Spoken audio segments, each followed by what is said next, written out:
Well, good morning and good evening to our global audience.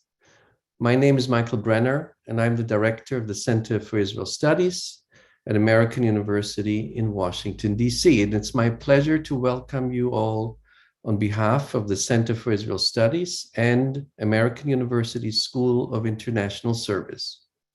My special thanks go to Kate Arian, who initiated and helped organize this event together with our managing director, Laura Cutler.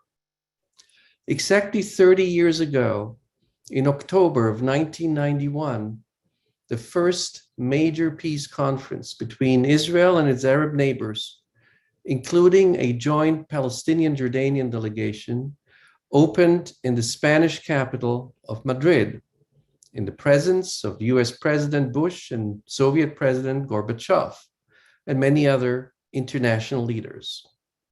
The road from Madrid to Oslo led to further negotiations and finally an Israeli-Palestinian agreement.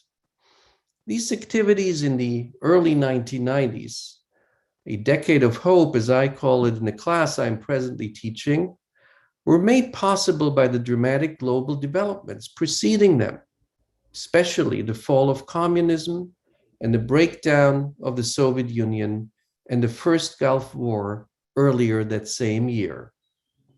As we all know, 30 years later, we're still awaiting a lasting and satisfying solution of the Israeli-Palestinian conflict. We're here today to discuss this initial peace conference, its impact and its limitations, the three leading diplomats and politicians. They will be introduced by Professor Guy Ziv, the moderator of our event. Dr. Ziv is an associate professor in the School of International Services U.S. Foreign Policy program, where he teaches both undergraduate and graduate courses on U.S. foreign policy, international negotiations, U.S.-Israel relations, and Israeli-Palestinian peacemaking.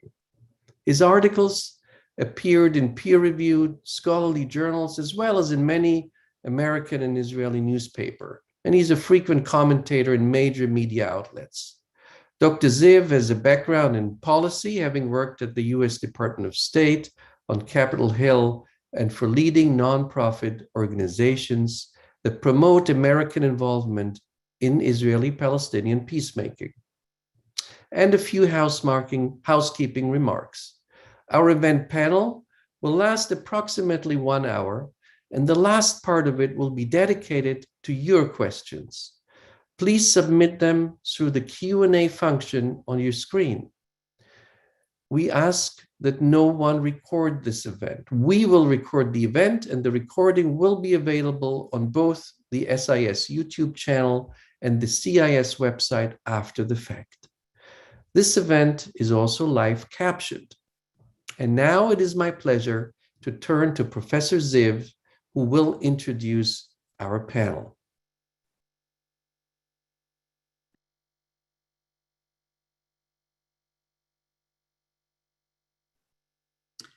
Thank you, Michael, for your wonderful introduction, and thank you to Kate and Laura for all your hard work on this special program.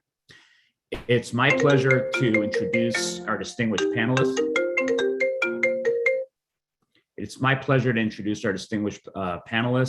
Dr. Hanan Ashrawi is a Palestinian leader, legislator, activist, and scholar who served as a member of the Leadership Committee and as an official spokesperson of the Palestinian delegation to the Middle East peace process, beginning with the 1991 Madrid Peace Conference. She was appointed as the Palestinian Authority Minister of Higher Education and Research, but she resigned from the post in protest of the non-implementation of reform plans in governance and peace talks. Prior to that, she was Dean of the Faculty of Arts at Birzeit University, making history as the first woman to hold a seat in the highest executive body in Palestine. She was elected as member of the Executive Committee of the Palestine Liberation Organization in 2009, from which she resigned in December of 2020.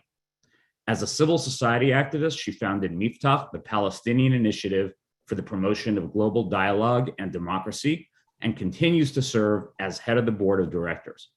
She also founded the National Coalition for Accountability and Integrity, AMAN, and she is the founder and commissioner of the Independent Commission for Human Rights since 1994. Dr. Yossi Beilin has decades of executive political experience in Israel, including as the chairman of the Meretz Yachad Party from 2004 to 2008, and throughout the years of Minister of Justice, Religious Affairs, Economy and Planning, and the Office of the Prime Minister. He also has parliamentary experience as a member of the Knesset for the Meretz Yachad Party and the Labor Party, and was a member of various Knesset committees. He's also the chairman of the steering committee of HL Education for Peace for the Geneva Initiative in Israel, and the chairman of Hillel Students Organizations in Israel. Dr. Daniel Kurtzer, also Ambassador Kurtzer, is the S. Daniel Abraham Professor of Middle East Policy Studies at Princeton University's School of Public and International Affairs. During a 29-year career in the U.S. Foreign Service, Ambassador Kurtzer served as the U.S. Ambassador to Israel and as the U.S. Ambassador to Egypt. He was a member of the Middle East Peace Team for Secretary of State James Baker and Secretary of State Warren Christopher.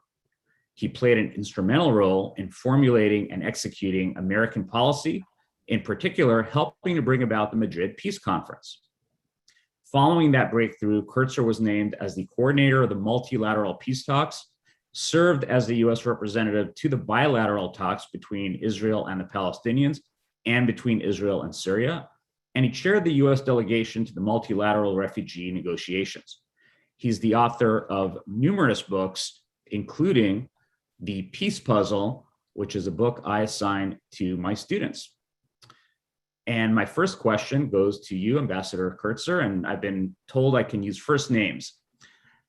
Secretary of State James Baker, the architect of the Madrid Peace Conference, noted that Madrid was the first time Israel and all of its Arab neighbors had ever sat down face-to-face to negotiate peace, and called it quite an accomplishment at the time. Dan, can you tell us beyond this unprecedented event, what do you think were the key lessons from Madrid for American peace diplomacy in the Middle East? Well, thank you, Guy, and thank you to American University for the invitation to join my friends, Hanan Ashrawi and Yossi Beilin, on this panel. Look, Madrid did represent a significant process or procedural breakthrough, because it was the first time that Arabs and Israelis sat down first in a conference setting and then in bilateral negotiations, and also the first time they sat down in focused multilateral negotiations on issues related to water, environment, refugees, and so forth. As Michael Brenner indicated in the introduction, this was facilitated by the fact that the world had changed substantially in the late 1980s and early 1990s. The end of the Cold War left the United States as the sole superpower. The U.S. had led an international coalition to reverse Iraq's aggression against Kuwait, which included three key Arab states, Saudi Arabia, Egypt, and Syria. And the Palestinian Intifada that broke out in late 1987 had brought forth a leadership in the West Bank and Gaza and East Jerusalem, which, although was connected to the PLO, was also an agent in its own right with respect to Palestinian interests, making it easier to deal with the question of Palestinian representation, at least at Madrid. The problems, however, with Madrid were manifold, and I think contributed to its ultimate failure. Number one was the fact that it did not resolve any of the substantive issues in any way, Jerusalem, settlements, refugees, and the like. And number two, the United States failed to create a monitoring and accountability process to hold the parties to the commitments that they had made with respect to building settlements or violence and the like. And so this ultimately helped to undermine what could have been an extraordinarily important process. Last word I would add is the role of leadership. The combination of President George H.W. Bush and Secretary James A. Baker III was unprecedented in terms of the commitment and strength that they brought, vitality that they brought to this effort. We haven't seen that same U.S. Commitment and verve since then, which I think accounts in part for the failure to make progress. Thank you. Hanan, in your book, This Side of Peace, you write, "We left Madrid with a combined sense of euphoria and loss." As the official spokesperson of the Palestinian delegation at Madrid, the star of the show, in the words of the academic Avi Shlaim, can you take us back to this exciting and hopeful time in the early 90s and tell us what Madrid did and did not do for the Palestinian cause? Okay. Thank you. Again, I share my gratitude. Thank you for the invitation and for the opportunity to be part of this group. And they're all old friends. Yes, Madrid was in many ways a game changer. It was a turning point in Palestinian-Israeli relations and even in regional and global relations. The issue is not, I don't want to address the external context, but looking at the internal context, we, under occupation, we were the people who were going through the Intifada, as Dan said, and we felt empowered. We felt that we had the spirit of resistance, that we could stand up and speak out. And one of the many objectives we had was one, addressing the world, speaking for ourselves, by ourselves, presenting the fullness of our humanity, as I said, in order to gain recognition at this world stage and to present our case. This was important because most of the time we were either distorted in the public presentation or maligned and so on, and we thought this was a great opportunity. But more importantly, we wanted also to gain recognition and legitimacy for the PLO, which we always knew was our national political address and the sign of self-determination for the Palestinian people and so on. And the PLO is undergoing difficult circumstances. As we all know, the Americans wanted to dissolve it. We wanted to maintain it and to get it out in the open and to get it the recognition it deserved as the counterpart. And in addition, we also felt that, and this is very important, that we have changed the course of history from violent confrontation and so on into a negotiated settlement. It was important. And that we had gotten also a fair foundation, at least, to begin these talks. And we were, of course, communicating with the PLO constantly in order to ensure there was no rift between us. And again, very importantly, the Palestinian people wanted to feel that this was their chance to gain their freedom, to get rid of the occupation, to live in dignity and in peace and in security through Madrid. As you know, when we left for Madrid, we had about 40% approval, less than 40%. When we went back, we came back after the opening in Madrid, we had 87% approval. So that showed that the Palestinian people were really yearning for this vindication, yearning for this kind of exposure, but also for the presentation of their case and cause. And we weren't afraid to face the Israelis because we felt that there, on that stage, in that arena, we were equal because we felt that international law must prevail and that we had rights and equal rights, and we claimed them. While under occupation, we had, again, a total power asymmetry, and Israel was in full control. And at the same time, we'll talk about the American role later, but I feel that the engagement of the US, particularly with the letter of assurances and the promises and so on, from the international community and from the American administration, were promises that should be taken seriously. And so we felt that maybe we have embarked on a new course. Unfortunately, it didn't work out. The euphoria, and we called it then the age of innocence because of the sense of optimism and the sense of perhaps innocence and naivete ultimately was counterbalanced by a tremendous sense of letdown. Madrid told us we could hold our own, we could come out, we could speak out, and there could be the possibility of a solution, but it also exposed the injustices in terms of the Israeli-American alliance and in terms of a total lack of respect for international law and any kind of foundation for peace. Thank you, Hanan, and thanks for joining us on your birthday week as well. I'd like to go next to Dr. Balin. You'll see while the Madrid conference itself didn't result in an agreement, it paved the way for more talks leading to the Oslo Accords and other regional developments. Even before Madrid, as a member of the Labour Party's Young Guard, you had been advocating more dovish positions regarding the Palestinian issue. And along with your friend Sari Nusayba, you drafted a protocol for future negotiations. How important was Madrid to the Oslo process that you later initiated with the PLO? Thank you, Guy, and thank you, my partners in this meeting. They are really good friends, and we really work together. And I hope that we are still optimistic, all of us. Madrid was vital. It was almost a miracle. What Baker did here with his 8 shuttle meetings after the war was really unbelievable. To bring the Syrians and under Assad and Israel under Shamir to the same conference was unbelievable. And until today, we don't know exactly how did it happen.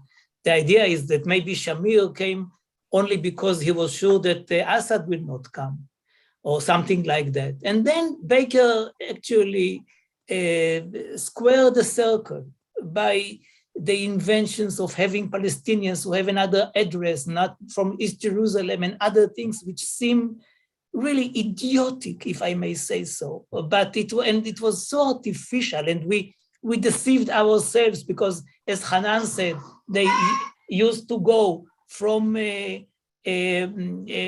Tunis Tunis to back to the Palestinian Authority or Palestinian leadership, from Washington to Tunis to get the orders, and then to Israel would say, no, it is not PLO, Hanan is not PLO, Faisal Husseini is not PLO, they are not PLO, the others are PLO. But it worked. And it worked mainly because of one thing, that the decisions of the conference were actually made before the conference itself through side letters, so that there were no surprises.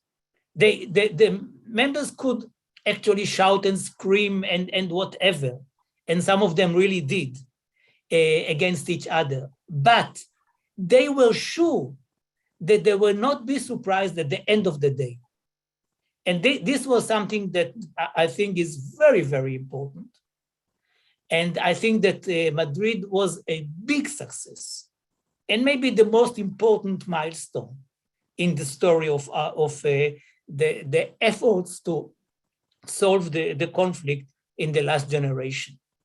Now, it's not only the bilateral talks or the trilateral talks with Jordan, the Palestinians, and Israel, which was also a very artificial structure and eventually was dissolved, but it is also the multilaterals. I mean, the fact that we could really talk about important things and also meet each other, know each other for the first time, I think it helped a lot to actually enable us to create another atmosphere in the Middle East. But the Oslo Agreement would not have come to the world without Madrid, and the peace between Israel and Jordan would not have come to the world without Oslo. And so the Madrid was the father or the mother and the grandmother of these developments. Saying that Madrid failed, I believe, is unfair, really unfair. We did not achieve what we really wanted, to have peace with all the countries in the Middle East, but the modest achievements were very, very important and changed the picture of the Middle East. And Yossi, just a brief follow-up, because you reject the assumption that the premise that Madrid failed, and we hear all the time more about Oslo failing. And as the architect of Oslo, how do you respond to those attacks? Did Oslo fail? Well, of course, had you told me 28 years ago that after so many years there will be no permanent agreement and we will be still in the interim agreement, I would have told you it's nonsense. No way. Of course, we did not achieve what we wanted. And I'm not here to defend Oslo. I can easily defend Madrid. I'm not in a situation of defending Oslo. This was not my original idea. But what I can say is that the reality on the ground, and I'm not proud of it, is the result of Oslo. I mean, what is happening today with the Palestinian Authority and with the Palestinian president, and I mean, it is not enough, it's far from being enough, but it is a very different story than what happened before Oslo. And the problem with Oslo was that it actually followed Madrid in the side letters. I mean, on the one hand, they enabled us to go to the conference. On the other hand, it tied our hands. And if you wish, I refer to it later. Why did it tie our hands?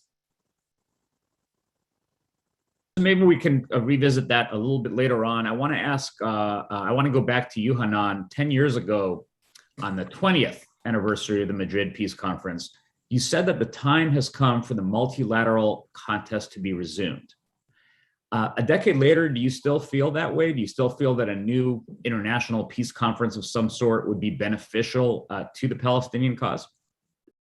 Yeah, I talked about a multilateral context rather than contest. It's an X, not an S. Okay.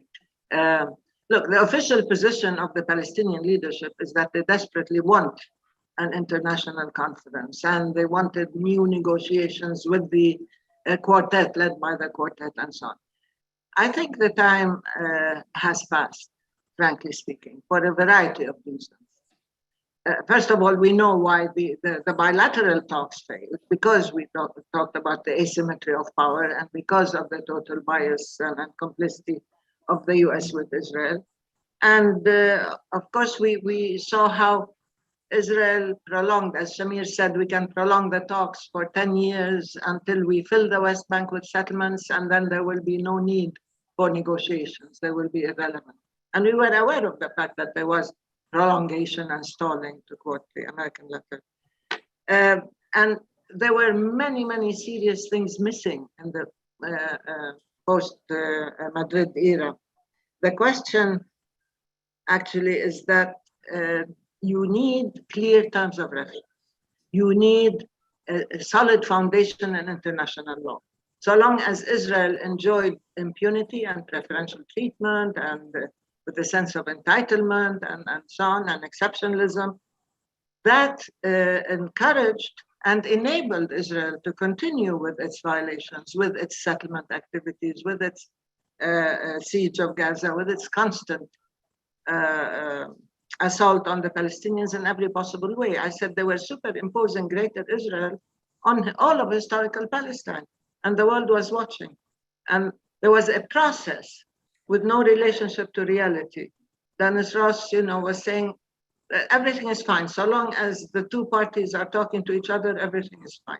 Well, everything was not fine, because the two parties, in many ways, one party with both hands tied behind its back, and another with full control and given a free hand to act.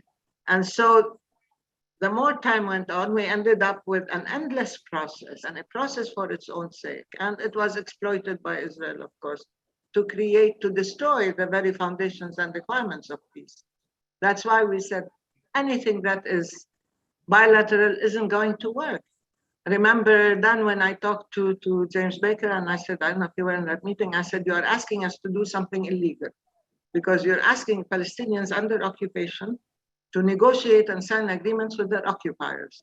And according to the Fourth Geneva Convention, this is illegal because it would be signing an agreement under duress. And of course, he hit the ceiling then. He didn't know about the Fourth Geneva Convention. But anyway, all these violations and the lack of defined objectives, from the beginning, there was ill will. Nobody wanted to say clearly Palestinians have the right to self-determination, sovereignty, freedom, statehood, if you talk about the two-state solution. It continued. Now everybody says two-state solution, they pat themselves on the shoulder and say, that's it. We've done our political duty. But that's not the case because it's no longer available. And talks, we've engaged in talks forever in a multiplicity of different types of talks. Exploratory, direct, indirect, whatever. I don't want to go into all these things, even epistolary talks. Every kind of imaginable set of talks were engaged in. But the thing is, when they do not have a solid foundation or clear objectives or a binding time frame or clear and concrete steps to change reality on the ground, when the talks are used as a means of maintaining the power imbalance, of maintaining Israel's control and unilateral actions, which is a polite way of saying, things like war crimes, settlements, and so on, then they become counterproductive. So I said we need a multilateral context, but not in the same sort of repetitive, routine way, okay, let's get a few countries together to talk. It's not talks that we need. It's defining where we want to be, saying these are the steps needed to end the occupation and to have a free and sovereign Palestinian state, and to move from there within this time frame with systems, as I don't know if Yossi or Dan said, accountability. You need monitoring, you need verification, you need to hold violators accountable, and you need to move from there to change reality on the ground, to change people's mindset, to give people hope. Nowadays, neither side believes that there is the chance for a two-state solution. Public opinion has shifted. Israel has superimposed Greater Israel on Palestine and created really an apartheid system. And I see it happening every day in terms of the legal system, the human system, even the territorial system. And in doing that, it is, again, destroying the very foundations of peace. So you have a de facto, I think, one-state solution. And I don't want to talk about, one state or two state, but you have a situation which has been in many ways entrenched, which gave Israel the right to negate the Palestinians, of course, with the cooperation of the extreme example of Trump and his philosophy of bashing the Palestinians into submission. And now we are still suffering from that. So to dislodge this Israeli control and the American biased engagement and the legacy of Trump, which is still there, it hasn't been removed, we do need a different approach. And now the younger generation in Palestine, I'm not talking about bilateral, multilateral, 2, 3, whatever, saying we want rights, we want equal rights. We want freedom, we want dignity, we want equal rights, and in accordance with international law and international humanitarian law. And this, again, is a game changer because the younger generation is much more adamant about this approach than they are about finding compromises and giving away pieces of land here and there and seeing how much Israel can keep and so on. And what is Israel's security as opposed to the totally non-existent Palestinian security. So the situation on the ground has shifted and the discourse related to peace has shifted.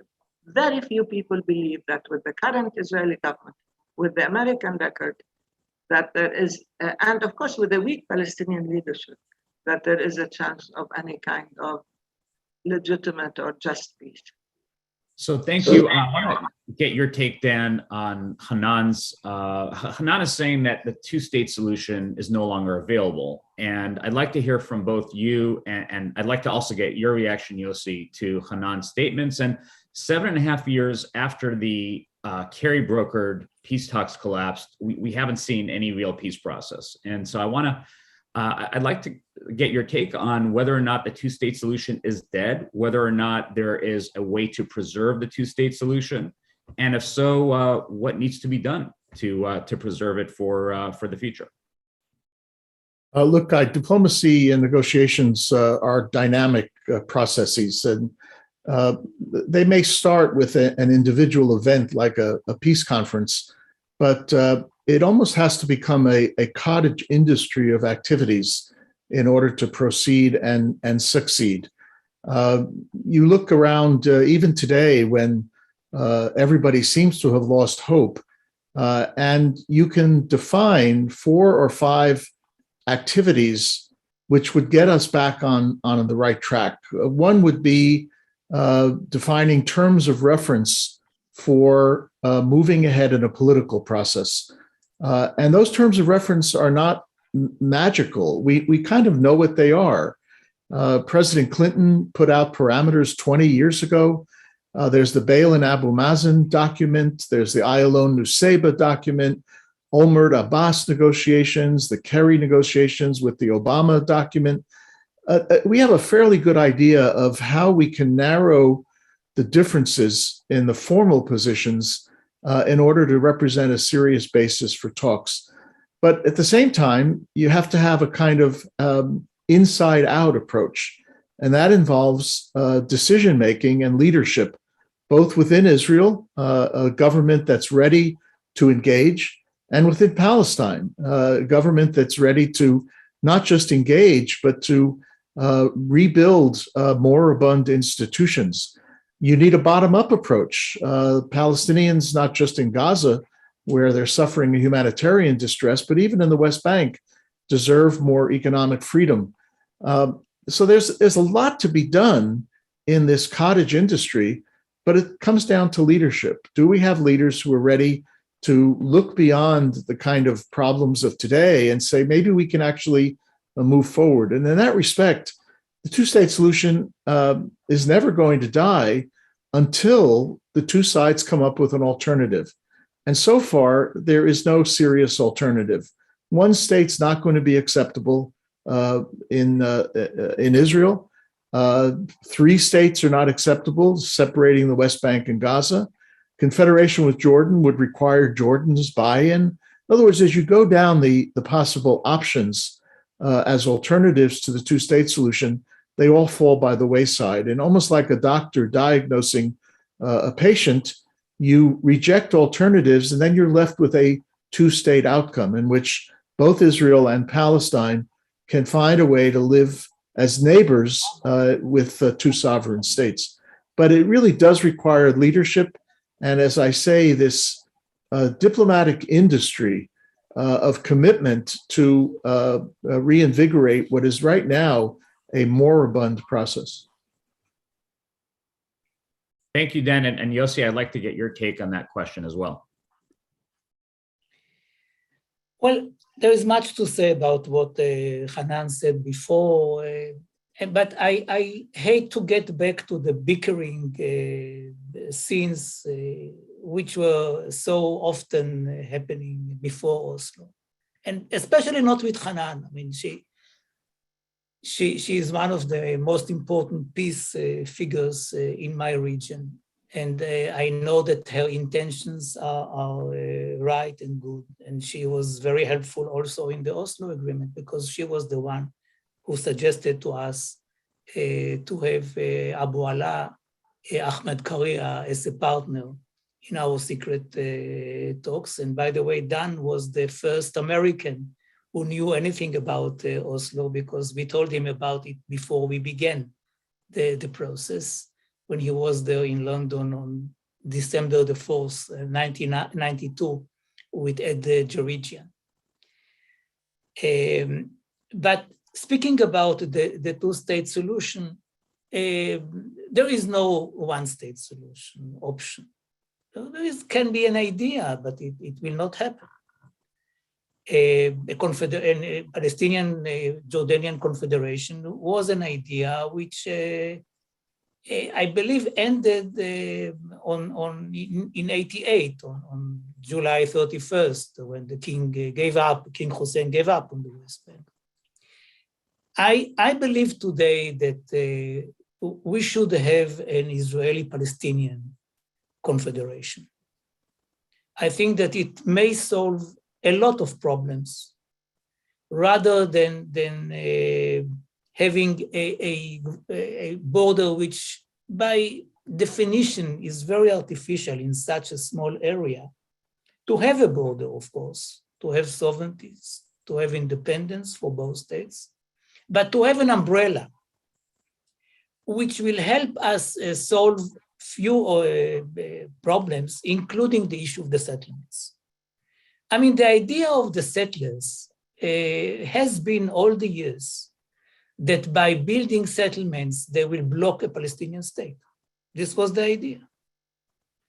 And if you say, okay, we are having a confederation, there is a Palestinian state, we have land swaps, but those of you who remain on the eastern side of the new border will be allowed to become Palestinian residents, provided they obey the Palestinian laws and provided the same number of Palestinians would be allowed in the same status in Israel. I think that we can solve many issues like infrastructure and water and even security matters if we have a confederation, which will not be necessarily with one parliament or one leader, but will follow in many areas the developments of the European Union. And I mean, I personally am working on this issue in the last 7 years, I would say, especially in the last 2 years.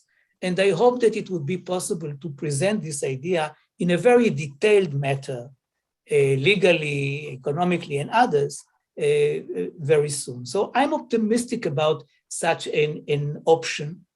I think that although there is a deterioration in the support for the two-state solution, it is still the support of the plurality on both sides.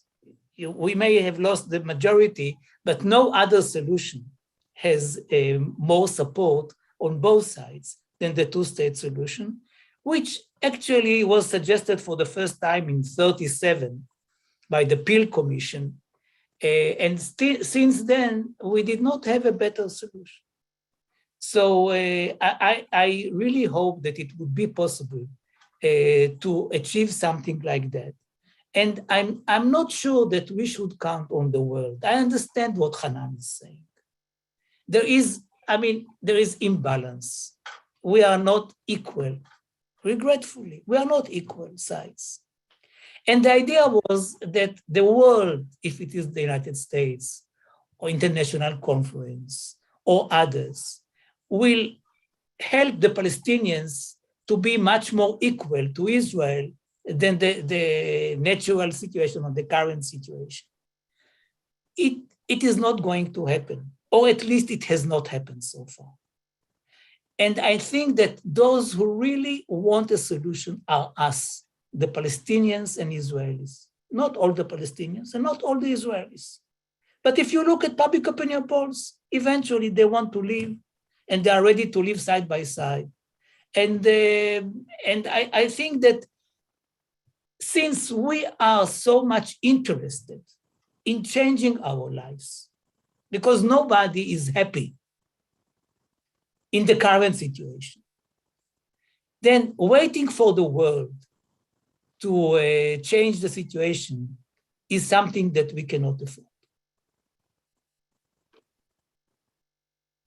Thank you, Yossi. And I think at this point, I'd like to open it up to, we've been getting a lot of questions from our audience, and I'd like to give them a chance. And we like to also give preference to some of our students. So I think I'm going to try to combine two questions that was asked by one of our students, Yazan, who is concerned about the power dynamics. And I think Hanan talked about the kind of imbalance, the asymmetry in the power dynamics a little earlier.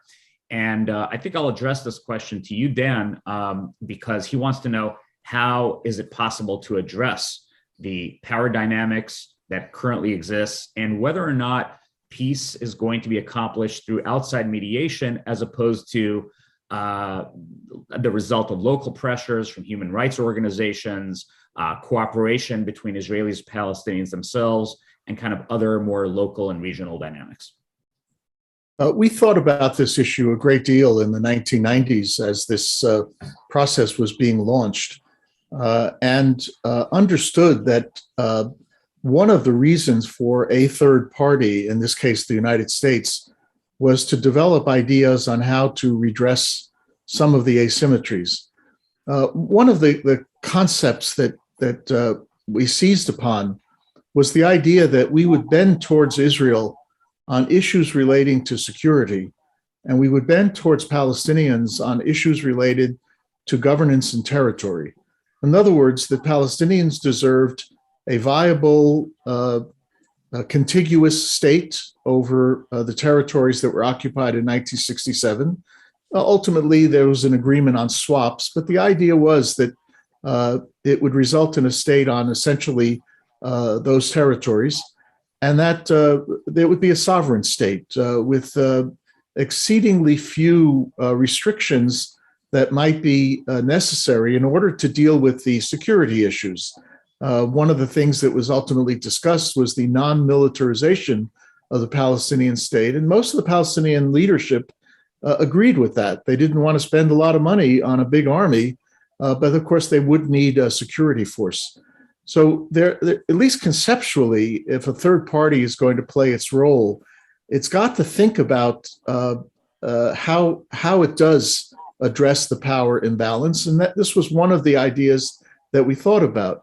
I think, unfortunately, as we move through the 1990s, the United States administration, the Clinton administration, moved away from that concept and began to side more and more with Israel, not only on security issues, but also on other issues in the negotiations, so that you did have a situation that Aaron Miller in his book called the United States acting as Israel's lawyer, which was not at all the intention that we had going into Madrid, and was not at all a useful way of trying to proceed as a third-party intermediary or mediator. So conceptually, that's the way it can be done. Whether it can be recaptured today, I'm not sure if the United States alone could do it. It may involve a reinvigoration of something like an international quartet or sextet or octet involving a number of players, each of whom can bring something important to the table and provide confidence to each of the primary actors. Thank you. I'd like to go on to the next question, and I'm actually going to, again, combine two questions I've received on the same theme, which is Dr. Balin mentioned earlier that there were decisions made before the Madrid conference so that there were no surprises when the delegations arrived, and then afterwards there were bilateral talks or multilateral talks. And I'd like to know if any of you think there were any lasting impact from these bilateral and multilateral talks pre-Oslo. And perhaps, Hanan, would you like to take that one first? Yeah, I don't think that there were decisions and no surprises. There were restrictions. There were attempts at designing sets of negotiations in ways that would not produce surprises. But there were no clear definitions of outcomes, for example. There was no binding time frame and so on. That we'll talk about this later. But the thing is, we had to change as we went along all the conditions that were imposed on us in negotiations. Like you talked about, for example, the Palestinian-Jordanian delegation, or that we were under the umbrella of the Jordanian delegation. If you remember, in Washington, we refused to negotiate until we had our separate delegation and negotiation track, because we clearly, I wrote about this, we are not an agenda item. We are not a subset of the Jordanian delegation. We are a delegation by ourselves, and therefore we want to speak for ourselves, by ourselves, and we don't want to have any other umbrella. This was very important to the Palestinians as decision making. We also changed the concept that we would have a delegation. And some of these things are maybe in appearances or symbolic, but they were extremely important. At the beginning, nobody wanted to address us as the Palestinian people. Even the papers we got from the Americans were non-papers. And I wrote about this as a joke, that they saw us as a non-people, so they gave us non-papers. But there were many things. The decks were stacked against us. And we knew this. And we were trying very hard to break through all these restrictions. But the most important, the fatal flaw, I think, was the fact that there were no constraints on Israeli behavior. And Yossi, and it's lovely to talk about, all these concepts and possibilities and theories. But when we look at what's happening on the ground, we see that there is a total disconnect between the language either of confederation, or we know what is required and what we need is the political will to do it or the leadership to do it. No. What's happening on the ground is that Israel is swallowing up the land, is annexing, single-handedly annexing strategic territories, has superimposed a grid of communications, apartheid roads, controlling the water, and has rendered Palestinian reality as secondary while it's imposing Israeli reality as primary. It has already done so much damage. It has destroyed homes, it has destroyed livelihoods, it has gone beyond the pale in terms of the abuse of power as an occupying power. And I don't think the Israeli public really knows what's happening. I think years of Netanyahu and now Bennett, who has escalated settlements and escalated the violence against Palestinians and the impunity of the settlers as well as of Israel, that years of this has led to a drastic shift to the right in Israeli public opinion, in Israeli political discourse, in Israeli circles, and to the extreme right, where the Palestinians are rendered either as invisible. Look at how he gave a speech, Bennett, at the General Assembly, didn't even mention Palestine or Palestinians or the occupation or anything. And then not just invisible, but also dehumanized in ways to say that we have no rights whatsoever. And the Palestinians feel this. We're not, even though I do engage in theories and in talking about what if and maybe we can, what's happening on the ground is a decisive factor. And I would invite everybody to look and see what's happening and understand why many Palestinians, even those who really want or wanted a two-state solution, feel that it is no longer possible, because it's either going to be a truncated state, or it's going to be a state in which you equate settlers, illegal settlers, with indigenous Palestinians living in Israel, or a state which is permanent occupation and control, which was proposed earlier, and so on. A state minus, or a statelet, or a mini-state. This is not what the Palestinians want. Let's start by saying, let's end the occupation. This is the first concrete step I want. And then we will see, this is how we can be equal. We cannot function under this debilitating, cruel strangulation of an occupation that robs us of everything, while we are theoretically engaging on what can happen and what should happen, and we will present even more and more papers. All the brilliant ideas presented before. Yossi, you were part of them. Then you were part from them. They didn't work. Why?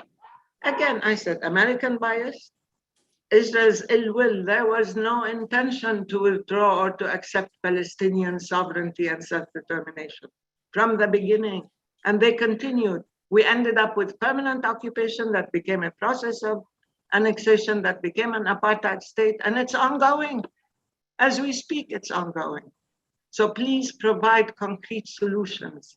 Provide me with a roadmap with active steps, not just to curb Israeli violations, to end them, to begin dismantling the occupation, the settlements, and everything else. This whole system of control, as our friend Daniel Levy says, we have to begin the process of de-occupation, not negotiations again and again and say, okay, Israel managed to destroy this or destroy that, let's be creative and find other options.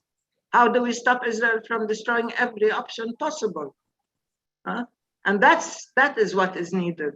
Something that's concrete, something that's clear, clarity of vision, active, and then we can say, okay, there will be a solution. But right now, The Palestinians have lost any faith in any peace process, and they feel that these talks were used and abused as a means of maintaining control, as a means of changing realities on the ground, as a means of making real peace impossible.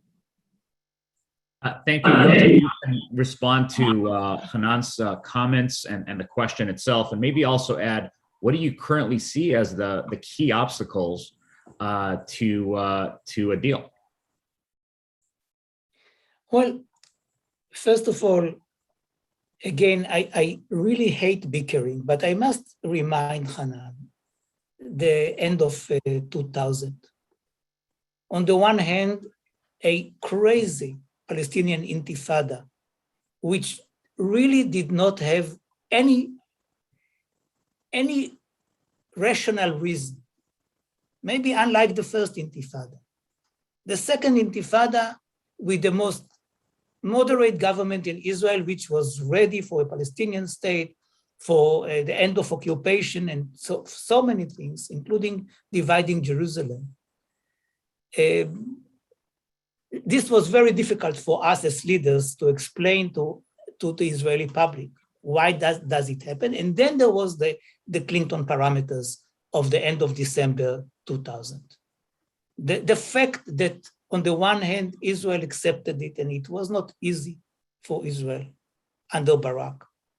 And Yasser Arafat came personally to President Clinton and actually told him that he is not going to accept it. That created a situation whereby so many Israelis said to me, you know, we supported the Oslo, but if this is the situation, how can we continue and support it? And I think that this was the milestone which created a shift, not a dramatic one, but a shift in the Israeli public opinion. And I mean, again, there are so many things in which I agree with Hanan.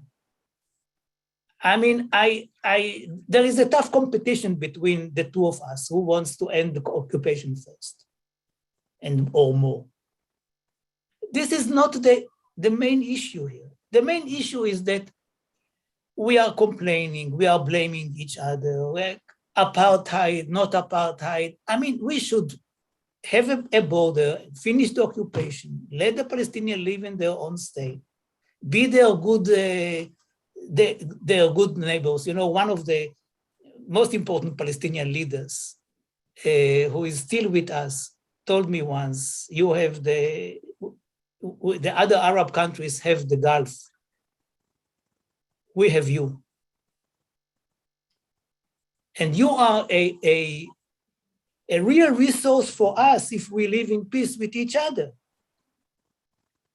But of course, it is very difficult to say today, because how can we? I mean, we are enemies.